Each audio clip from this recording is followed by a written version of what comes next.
Dostlar, bir məlumatı sizdən paylaşmaq istəyirəm. Bildiyiniz kimi Instagramın və Facebookun qaydaları gün-gündən dəyişir və bəzi tələbləri bizlərdən olur, yəni səhifə idarə edənlərdən və yaxud bizim kimi sırf sağlamlıq məhsulları haqqında məlumat verən şəxslərdən tələbləri olur. Bizim səhifəmiz də Instagramda, YouTube'da təsdiqlənmiş səhifələr olduğu üçün bizə daimi onlardan məlumatlar gəlir və bizim səhifənin adı ilə bağlı bəzi dəyişikliklər olunmasını bizdən tələb olundu.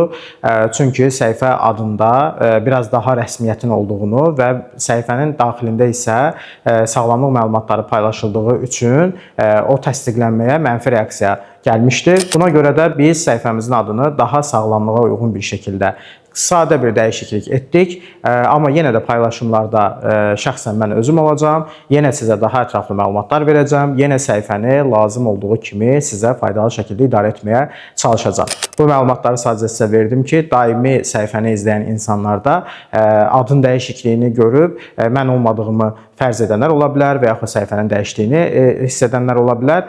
Bunun üçün bu məlumatları paylaşıram ki, heç bir narahatçılığınız olmasın. Səhifə yenə də məndədir. Sadəcə adında kiçik dəyişikliklər olub. Həm Telegram kanalımızda, həm YouTube'da, həm WhatsApp üzərindən bu dəyişiklikləri siz də görəcəksiniz. Diqqətiniz üçün minnətdaram. Çalışacağam ki, sizə bundan sonra da daha faydalı məlumatları yenə də olduğu kimi qaldığı yerdən paylaşım.